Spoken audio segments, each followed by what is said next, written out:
I'd just like to say how happy I am and how pleased I am and how honoured I am to have been asked to curate this first exhibition at Hayes' wonderful new castle with the National Portrait Gallery. And I thought it was appropriate that the exhibition should be a series of writers, because Hay is all about writing, and the National Portrait Gallery has such an extraordinary collection of portraits of writers. One of my favourite pictures is the portrait of Tracy Emin by Mary McCartney.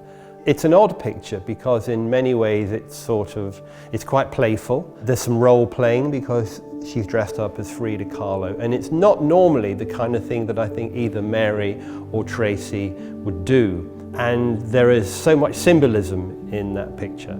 It works really, really well, and it's a very powerful portrait. And I think it says a lot about Tracy, who is a communicator. She might be an artist, but she's also an extraordinary writer. And I think it says a lot about Mary as a really brilliant portrait photographer. One of the other great pictures in the exhibition is the Humphrey Ocean painting of Nick Hornby. You very rarely see paintings of Nick Hornby. We've all seen hundreds of photographs of him. And I think often Nick is kind of deliberately inert.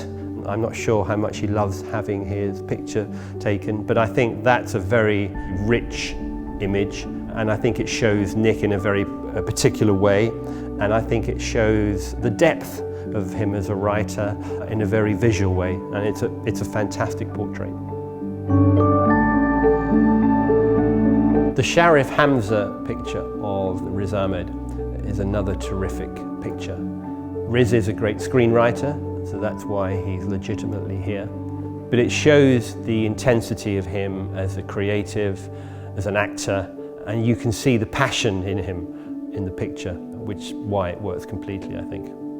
The Madeleine Waller photograph of Owen Shears looks like it was taken in the area, and because obviously Owen is a local boy, but it was actually taken in Hampstead Heath. But I think it shows the relationship between Owen and the earth. It's very rural, and I think it says an awful lot about him as a writer and as a poet.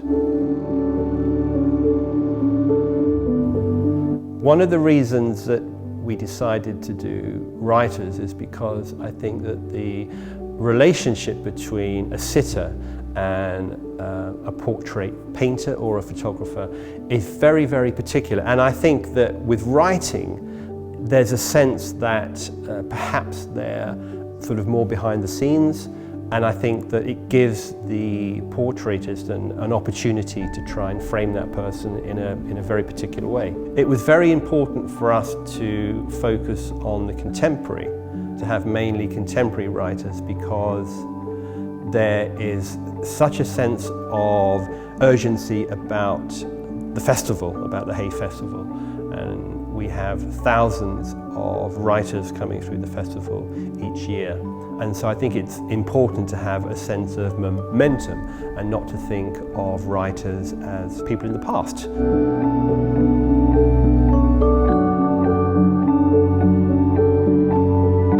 As someone who has lived in the area for quite some time, personally, I'm very excited about the castle. It's been a long time coming.